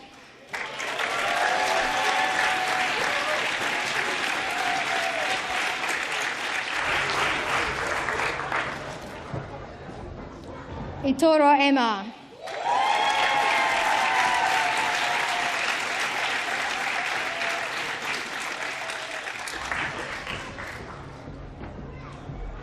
Aaron David Estes.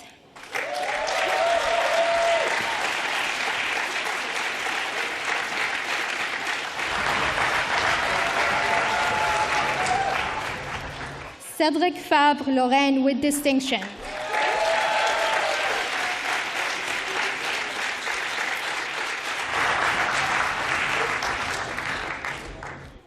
Marina Finkin-Kapsu with distinction.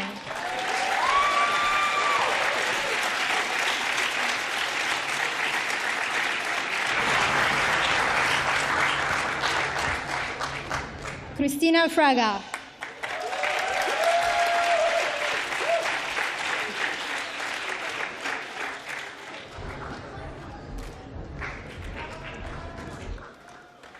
Raimundo Frohlich with distinction.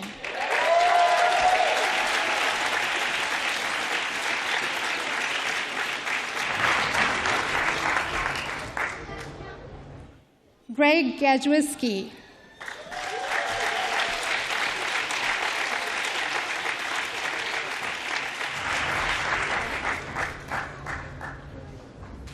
Nicholas Grage.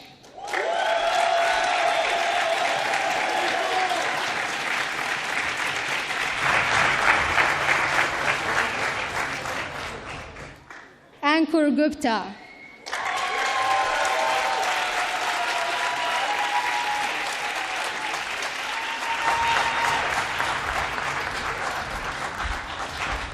Andrea Hajar.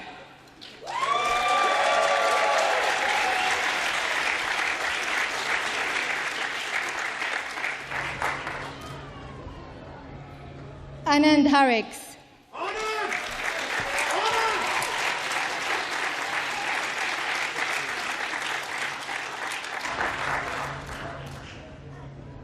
Faisal Hassan.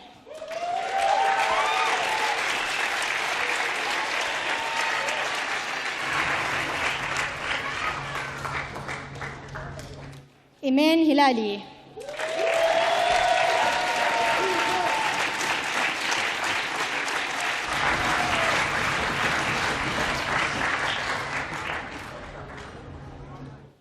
Grace Wang.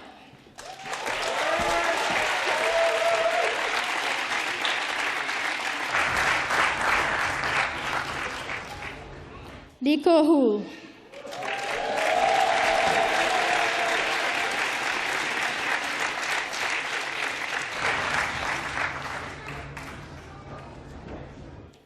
Mike Odette.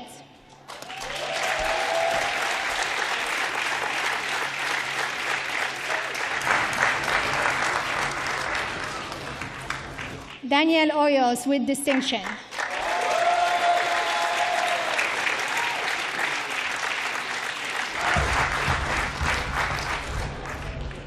Coney Hum.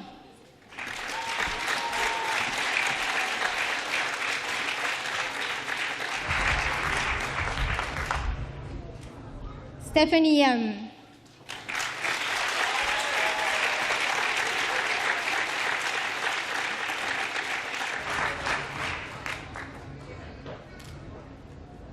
Muhammad Jamil.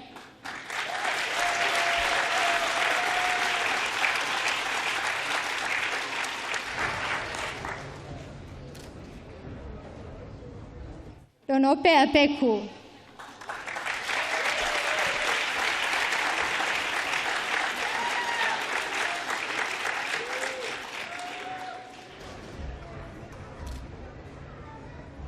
Walla Joseph.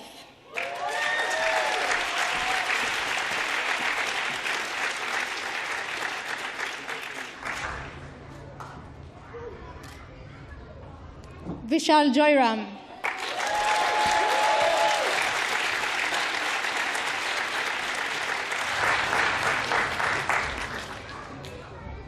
Thomas Kapler.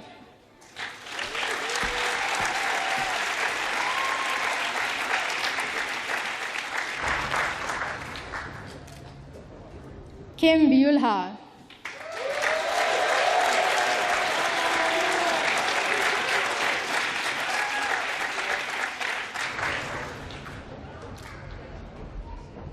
Jens Peter with distinction.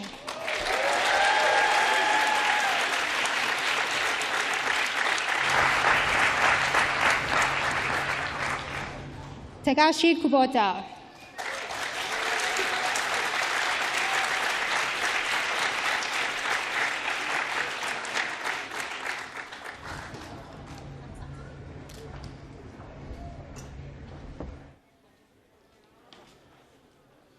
Gunjan Kumar.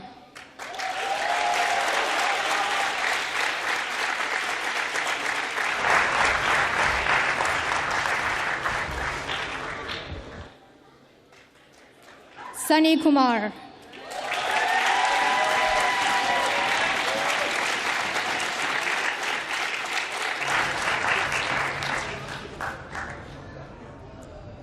Dinesh Kumar Vyas.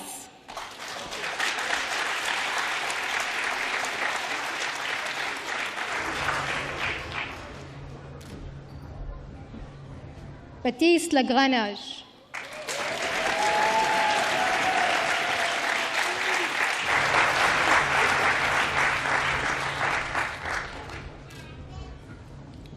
Mustan Lalani.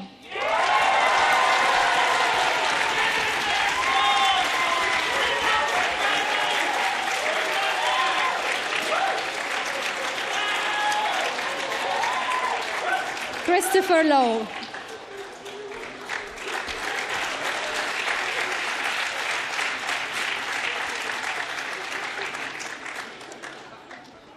Justin Lowe.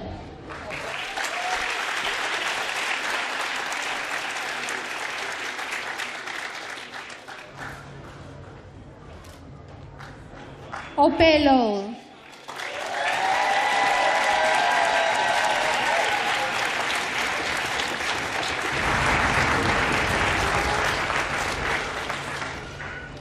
Christian A. Lazar.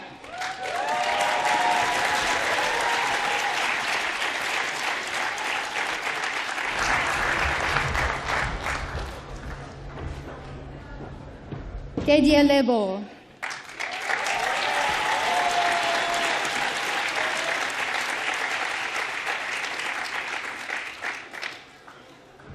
Pamela Lee with distinction.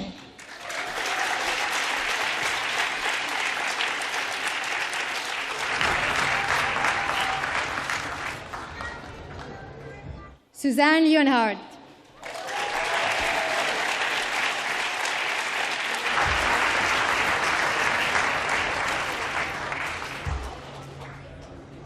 Thomas Le Sabre.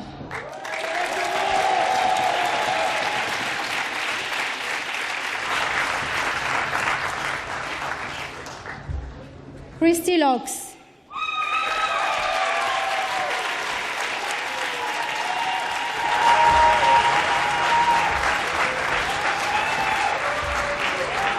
Brian Lucas.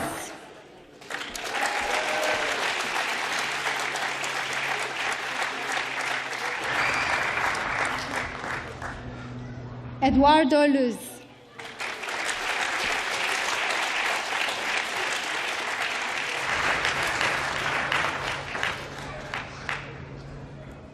Adriano Macado.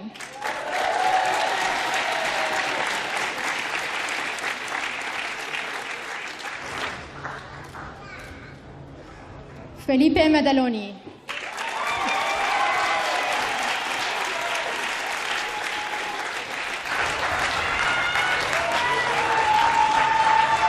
Ankit Maheshwari.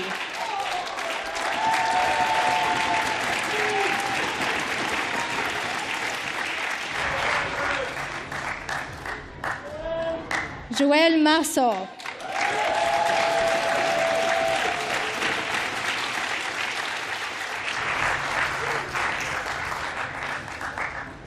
Jaron Major.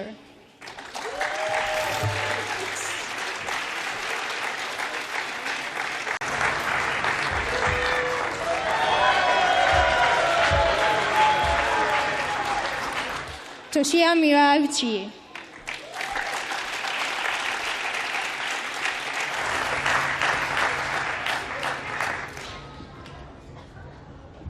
Jayotika Mohan.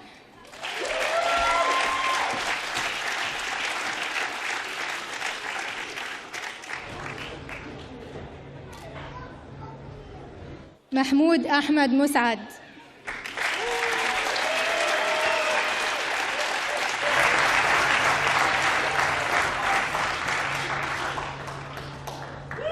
Jad Mawad with distinction.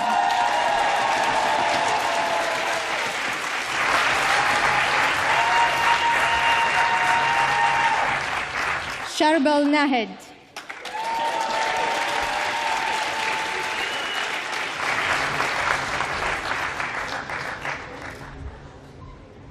Laif Najjar.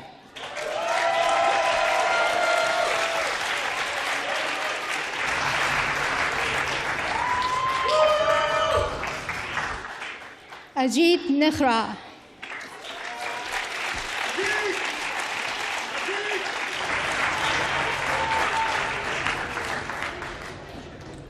Steve Gamble.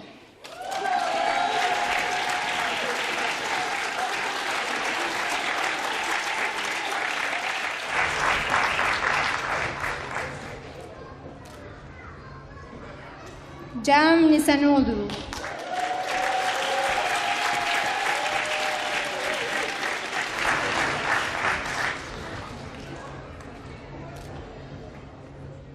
Daniel Nkogo.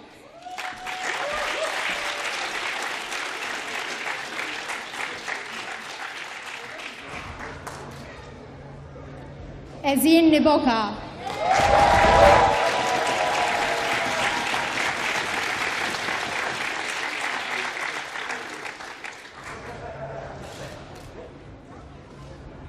Nonye Hugun.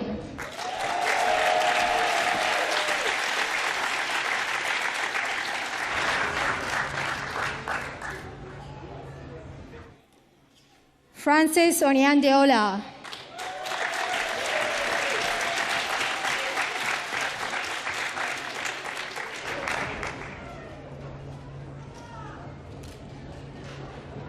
Babatunde Olubade Olaopa.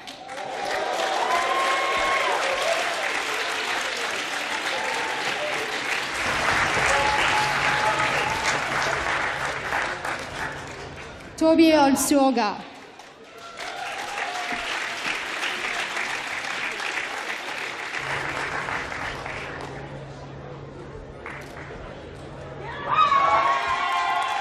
Elele Oltiamen.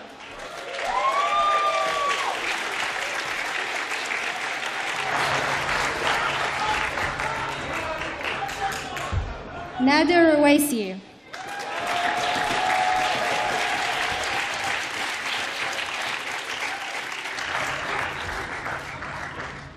Rami Paco with distinction.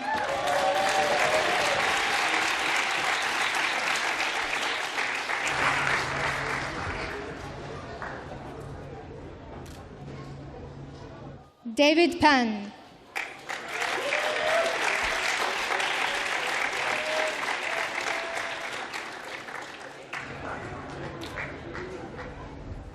Massimo Passamonti.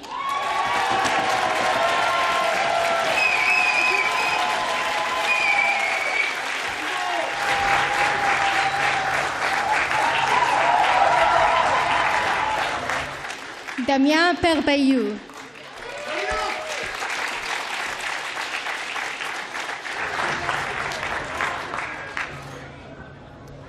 Jens Petersen.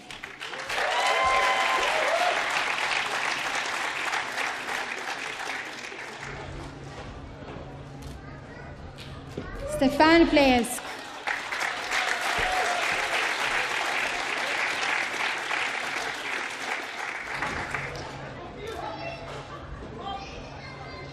Elisabeth Brejon Olausen.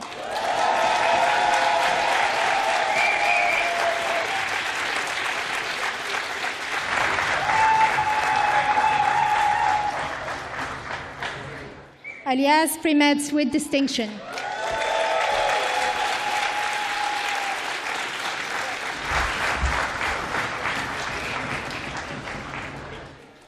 Olivier Poesch.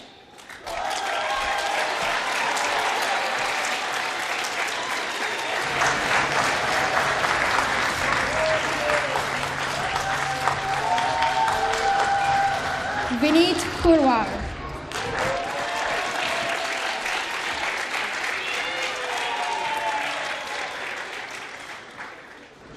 Zain Rahman.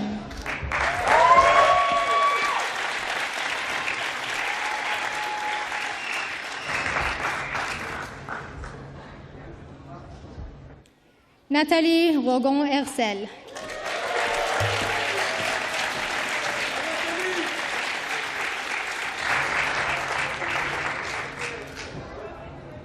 Gernot Rubelt.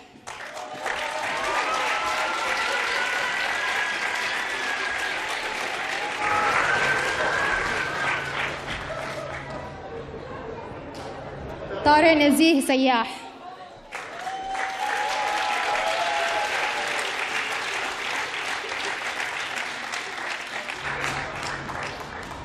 محمود شبارك.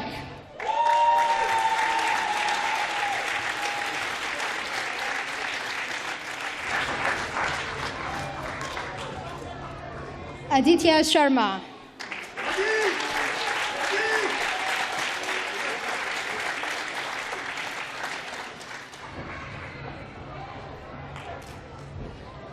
Poonam Singh.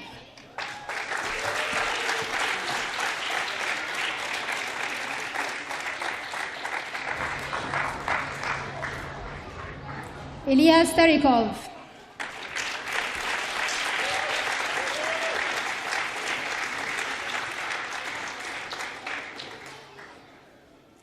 Jaron Swirtz.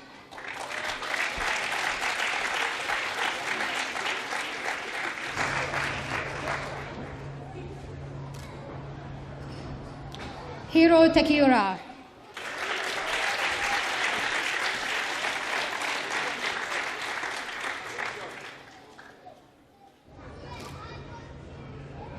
Marco Tancredi with distinction.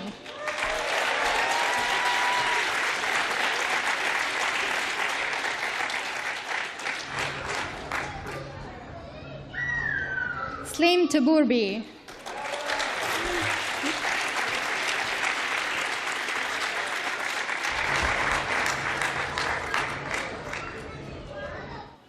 Loretta Ciela.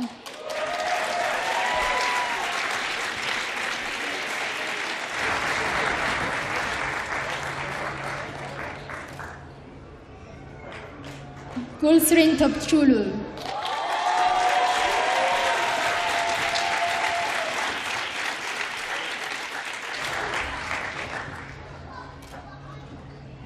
Dr. Noor Uri Benis.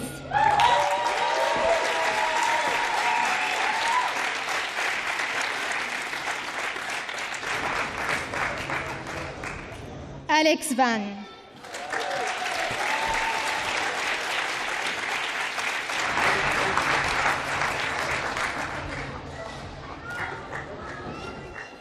Leah Wayman.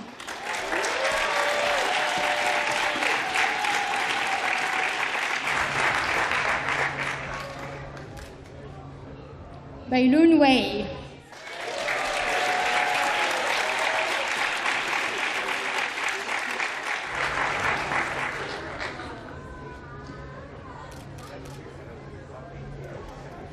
Oluwaseyi Wiligubi.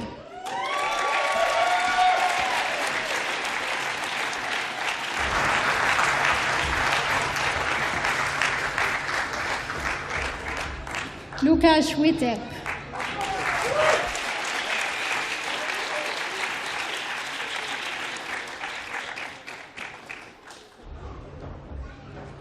Sensu.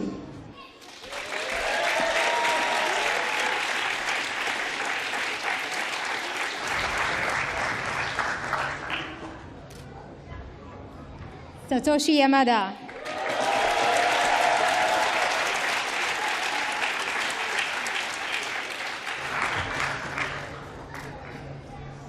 Belyan.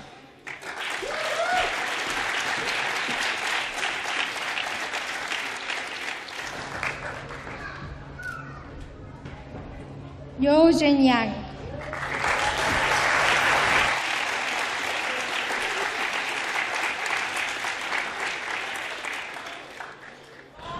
Arthur Yao.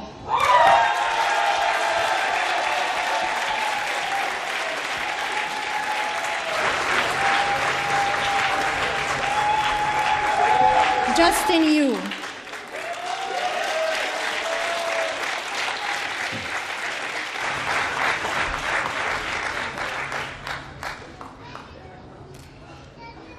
Omar Zafarani.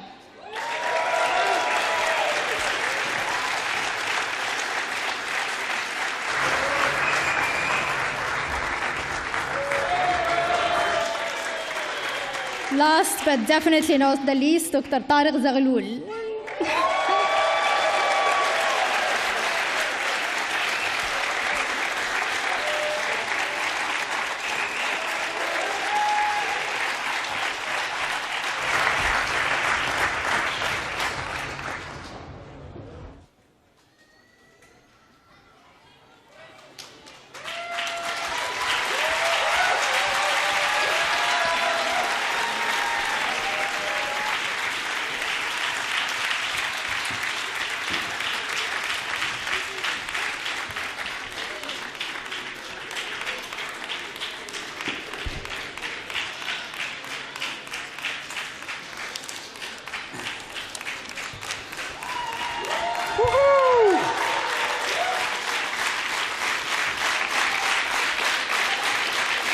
Almost there.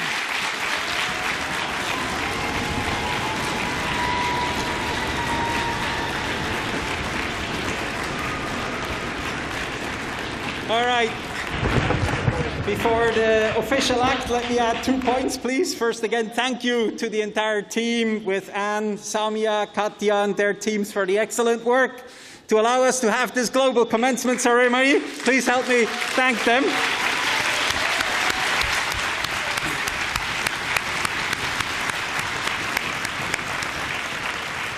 And after the official hat throwing, please stay. The graduates need to take a photo, so I'll give you some instructions just a minute or two after the hat throwing. So now, can I please ask all the graduates to stand up? Please do take your hats. And remember, everything that goes up must come down. By the power vested in me, by the INSEAD faculty and the board, I hereby congratulate you and clear the Gemba 22 class for graduation! Bravo! Congratulations!